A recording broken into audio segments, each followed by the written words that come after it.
সুযোগ সন্ধানী লোকরা সবসময় সুযোগকে কাজে লাগায়, আর যার কলিজা আছে তিনি অলওয়েজ কলিজারেই কাজে লাগায়। জেলি হচ্ছে চান্স পাইলে চিপাগলি দিয়া যাইয়া বড় বড় ঘটনা ঘটায়।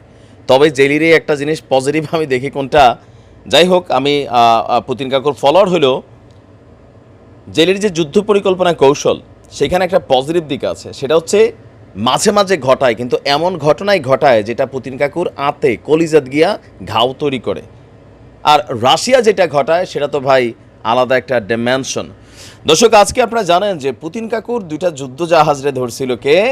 ইউক্রেন প্রেসিডেন্টের জেলেন্সকির যে নৌবহর আছে তারা রাশিয়া একটা যুদ্ধজাহাজকে উড়াই দিছে। আর সেইটার পরই আমি বলছিলাম যে ঘন্টা লাগে না, পুতিন কাকুর কথা হচ্ছে ধর তক্তা মার পেরেক, ইটস শো টাইম। ইউক্রেনের হামলার জের ধরে ইউক্রেনের উত্তর পূর্বাঞ্চলীয় শহর খার্কিভকে তামা তামা করে দিচ্ছে জাস্ট 1 ঘন্টার ব্যবধানে। 1 ঘন্টার ব্যবধানে শতাধিক ক্ষেপণাস্ত্র, মিসাইল এমনকি সম্মুখ যোদ্ধারা মাঠে নেমেছিল।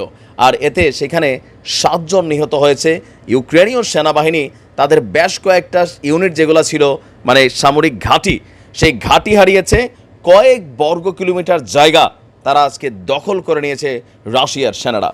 বলা হচ্ছে যে 7 জন নিহত হয়েছে, আহত হয়েছে 1 ডজনেরও বেশি। ইউক্রেনের আঞ্চলিক প্রধানের বরাত দিয়ে বলা হচ্ছে, আন্তর্জাতিক গণমাধ্যম বিবিসি বলছে হামলায় এখনও অনেকে নিখোঁজ রয়েছে।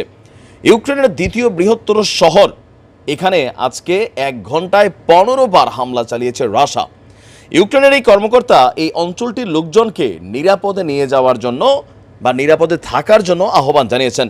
ইউক্রেনের রাষ্ট্রীয় রেলওয়ে কোম্পানির পক্ষ থেকে বলা হয়েছে রুশ হামলায় বেশ কিছু রাষ্ট্রীয় স্থাপনা ক্ষতিগ্রস্ত হয়েছে। আপনার চলতি মাসের শুরুর দিকেই এই খার্কিভে প্রবেশ শুরু করেছে রাশিয়ার সেনারা। আমরা যদি দেখি আপনার প্লেতেনিভকা এবং ভোভোচান্সক শহরের কাছে ব্যাপক লড়াই চলছে। এই দুর্বলতা মানে ইউক্রেনের না, এখানে যিনি আছেন আপনার ইউক্রেনের একজন সেনাপ্রধান, তিনি বলছেন এই দুর্বলতা আমাদের না, এটা হচ্ছে বিশ্বের। যারা 3 বছর ধরে সন্ত্রাসীদের সঙ্গে তাদের প্রাপ্য অনুযায়ী মোকাবেলা করার সাহস করেনি। এই হামলার বিষয়ে জেলি বলছেন এই হামলা বোঝাচ্ছে আমাদের আকাশ প্রতিরক্ষা ব্যবস্থার কত অভাব, যে তারই ফায়দা নিচ্ছে ভ্লাদিমির পুতিন বা রাশিয়া। আপনারা জানেন যে ইউক্রেনের জন্য বড় ধরনের একটা সামরিক সহায়তা প্যাকেজ আসতে যাচ্ছে, যেটাতে জেলির প্রধান দাবি হচ্ছে প্যাট্রিয়ট ক্ষেপণাস্ত্র সিস্টেম, মানে আকাশ প্রতিরক্ষা ব্যবস্থা। রাশিয়া এখন সম্মুখ যুদ্ধের তুলনায় আকাশ সিস্টেমে যুদ্ধ বিমান বা ড্রোন বা ধরেন মিসাইল, ক্ষেপণাস্ত্র, রকেট হামলাগুলাই বেশি চালাচ্ছে।